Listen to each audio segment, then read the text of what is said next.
o Brasil com Lula tomou uma tarifa mais do que merecida de 50%. Enquanto isso, a Argentina com Milei negocia tarifa zero para 80% das exportações. Essa é uma prova de que a economia de mercado traz prosperidade, enquanto o alinhamento, enquanto a censura e a proximidade com ditaduras traz retrocesso. Mas o que aconteceu? O que levou a essa retaliação por parte da América? Quem são os culpados e quais as consequências nefastas para a economia brasileira? Fique comigo até o final, que é sobre isso que a gente vai falar hoje. Já aproveite, inscreva-se no canal e deixe seu like também para você não esquecer de fazer isso mais tarde. Lá em abril, no chamado Liberation Day, o Brasil estava bem, a gente estava com uma taxa de 10% em relação a outros países. A nossa taxa não estava tão alta assim, mas hoje é a maior tarifa do mundo. Quais são os principais impactos que a gente pode sentir, pode esperar, principalmente na Bolsa de Valores brasileira? Existem algumas ações que podem ser muito prejudicadas. A primeira delas é a Embraer, uma vez que mais de 20% da receita da Embraer vem de exportações para os Estados Unidos. A Minerva e a Suzano também têm parte significativa da receita que depende de exportação para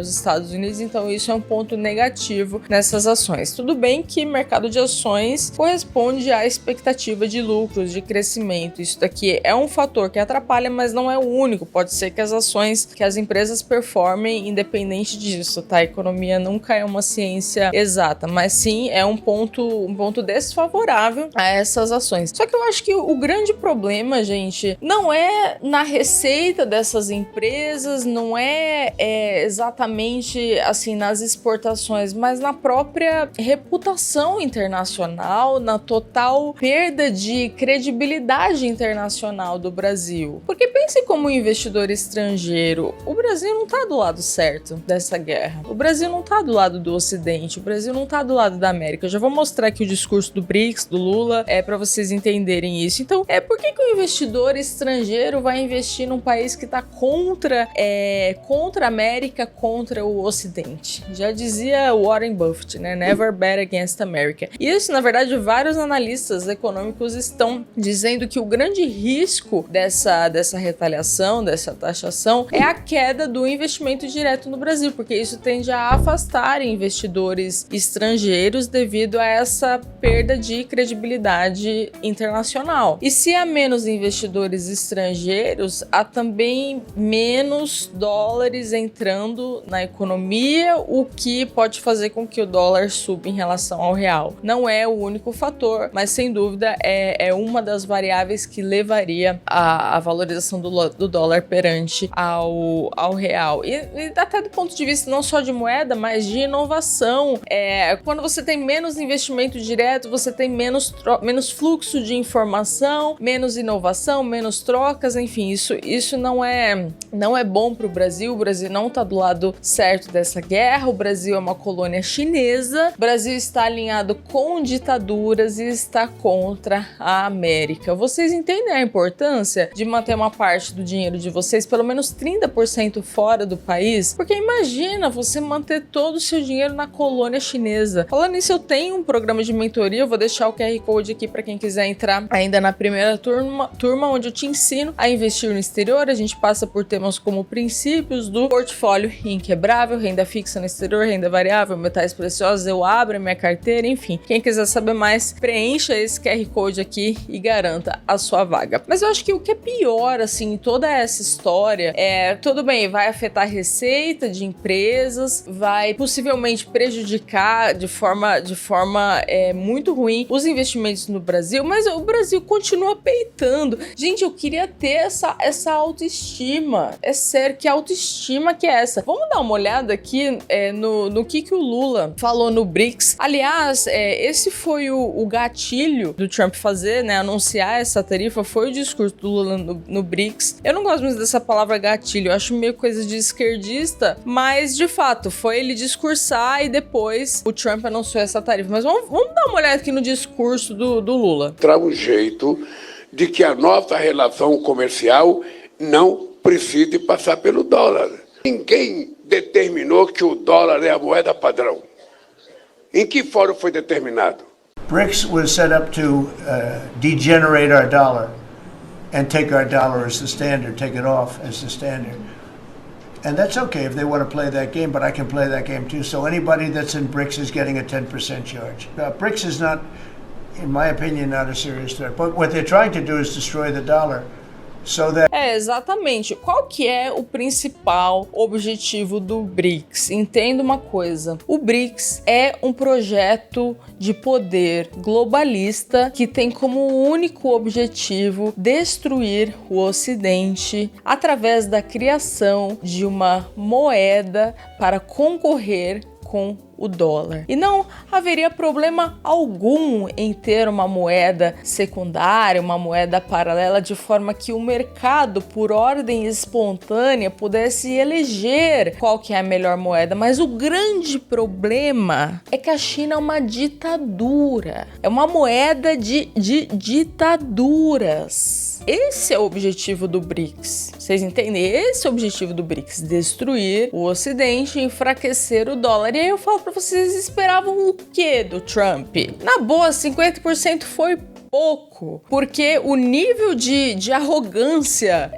do governo Lula, que é o grande culpado, o governo Lula e o STF, os grandes culpados, eu já vou chegar na parte de censura, vocês já vão entender, mas esses são os culpados, mas muito me impressiona o nível de arrogância do BRICS querer criar uma moeda para desbancar o dólar. Olha só, gente, o dólar é utilizado em 48% das transações globais. Vocês têm noção do que é isso? É quase 50%. Só nessa década o dólar atingiu o nível máximo de transações, o que mostra o poderio financeiro dos Estados Unidos, tá? Então essa história de Estados Unidos não é tudo isso, mas a dívida americana vai acabar com o Império Americano, gente. Analisar dívida sobre PIB é uma coisa tão arcaica no mundo complexo que a gente tem hoje. Assista esse vídeo aqui que eu fiz com o Heraldo, que é o nosso parceiro nos Estados Unidos, ele explicando toda a parte do mercado colateral de bonds, das dívidas de empresa, até de país, dívidas soberanas. Ainda não é tão simples assim.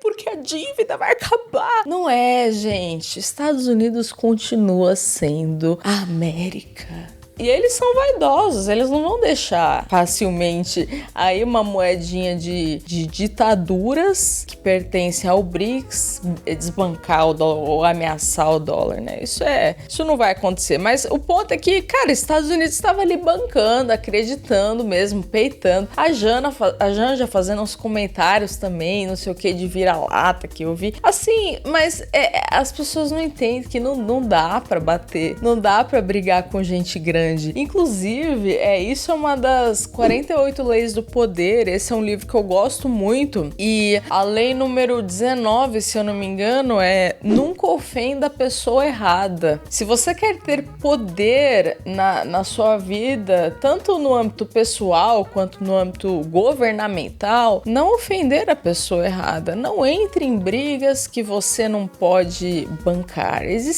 Escolha as suas brigas. Por exemplo, até eu na minha vida pessoal, a minha briga com comuna, com esquerdista, pra mim é um prazer. Quando os comunas ficam putos comigo, vem aqui encher o saco, comentar muito, pra mim é um prazer, porque aí eu sei, essa é a briga que eu comprei. Tem outras brigas que não vale, e o que o Brasil não entende é que não vale a pena comprar essa briga com os Estados Unidos. Os Estados Unidos é muito maior e assim, tem muito mais instrumentos de punição para o Brasil, tá? Aliás, eu desafio esses comunistinhas, esses esquerdistas aí que estão querendo boicotar os Estados Unidos. Eu desafio vocês a ficarem sem empresas americanas. Pra começar, você já tem que sair daqui do YouTube, né? Fica aí, passe um dia da sua vida sem desfrutar do capitalismo americano. Passe um dia, eu desafio você. Então, o governo brasileiro não entende, não adianta ficar contra a América. E não adianta você também ficar com esses papinho aí contra a América, acorda pra realidade. Primeiro que você tem que defender o Ocidente. Se você não defender o Ocidente, um comunista chinês vai comer seu rabo. É isso que você quer? Não, então defenda a América, defenda o Ocidente. Esses dias eu vi, o Roberto Mota postou um gráfico muito interessante que mostra, né? Perdemos um século. Veja aqui o crescimento do PIB per capita, porque esse é o PIB que importa, o PIB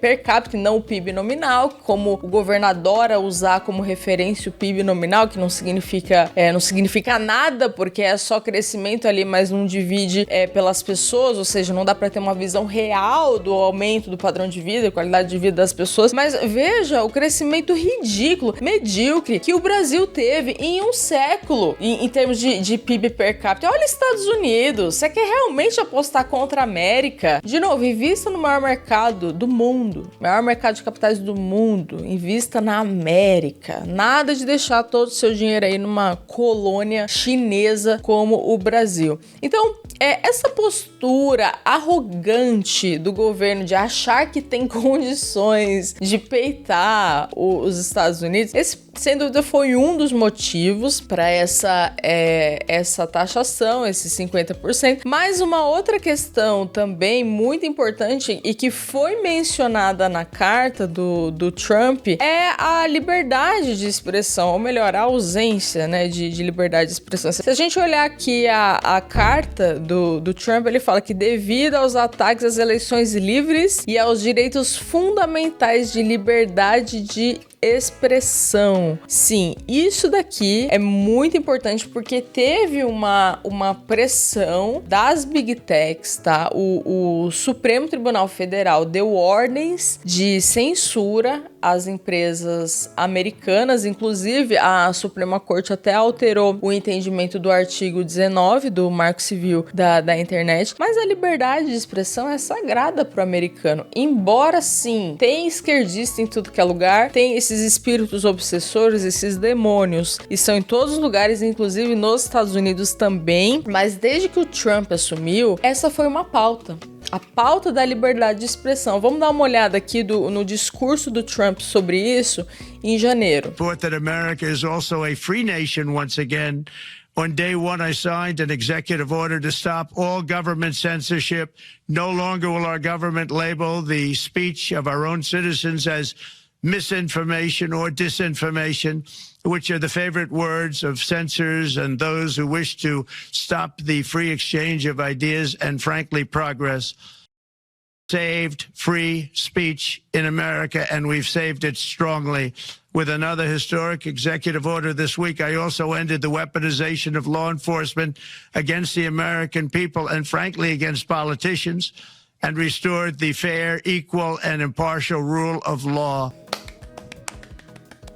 Muito bom. Então essa sempre foi uma pauta do Trump e infelizmente no Brasil isso não é tão importante assim, né? No próprio discurso do BRICS, o Lula nem menciona a censura, né? Na verdade, ele critica os Estados Unidos, ele fala que a gente tem que parar de usar o dólar e se alinha à ditadura, se alinha ao Irã, e logo depois desse discurso do Lula foi aí que o Trump postou que o Brasil estava fazendo uma coisa terrível, principalmente em relação também ao tratamento do Bolsonaro. Então, essa cultura anti-americana faz parte do esquerdismo, né? Eu já falei pra vocês aqui, se você um dia quiser irritar um comuna, uma vez que um dia sem irritar um comuna é um dia perdido, é só você falar que quer viajar pra América. Se você falar isso, automaticamente eles vão falar, nossa, mas tem tantos outros lugares melhores. Tipo, a pessoa nem conhece, só foi ali para as principais cidades, o que já é muito legal, mas não, tem que falar mal dos Estados Unidos. Então, eu não aguento quando o esquerdista fala assim, ai, pra quê? Vai lá só pra comprar. Quer dizer, não tem mais nada pra fazer, só tem outlet nos Estados Unidos, né? Pelo amor, né? É bem papo de comuna mesmo. Enfim, então essa mentalidade anticapitalista, anti-América, anti-Ocidente é algo muito comum na esquerda. E o que eu acho que o Brasil Brasil deveria fazer agora para minimizar os efeitos negativos disso daí? Bom, desistir dessa retórica anti-americana, se colocar no nosso lugar, né? O governo se colocar no lugar dele, se colocar no lugar que a gente tem muito mais a perder, peitando. A gente não, porque eu não concordo com isso, mas vocês entenderam. Mas que o governo tem muito mais a perder peitando o Trump do que baixando a guarda. Mas eu não sei se é isso que vai acontecer. Eu, na verdade, vou falar pra vocês que, pra mim, eu achei que foi pouco. É isso aí, foi pouco. Porque o nível de arrogância do Lula, o nível de arrogância do governo brasileiro querer fazer isso, foi pouco. E quem sabe com uma medida como essa, esses comunas aí não acordem pra realidade. Se bem que o que vai acontecer, né? Agora vão culpar Estados Unidos. Como sempre a culpa é da América. É sempre assim. O caso de Cuba. Ai, Cuba é um lixo por causa do embargo. E assim, são termos que não fazem sentido, porque se Estados Unidos fosse tão ruim, então seria até bom, né? Mantê-los longe, né? Então assim, é uma confusão de termos. E agora também é uma hipocrisia da esquerda, de comuna, que até então não falava nada dos impostos, mas agora tá achando ruim esse imposto do Trump. Então a única explicação é a doença mental. Esquerdista é doente mental. Não dá. A pessoa que defende uma coisa dessa, gente, não dá. Mas e aí, o que você acha que vai acontecer? Será que o Trump vai desistir desses 50%? Será que vai continuar? Será que o governo vai se colocar no lugar dele? Conta aqui nos comentários. Se você ficou comigo até o final, comente um eu fiquei e eu vou deixar um outro vídeo para vocês assistirem aqui. Valeu, pessoal!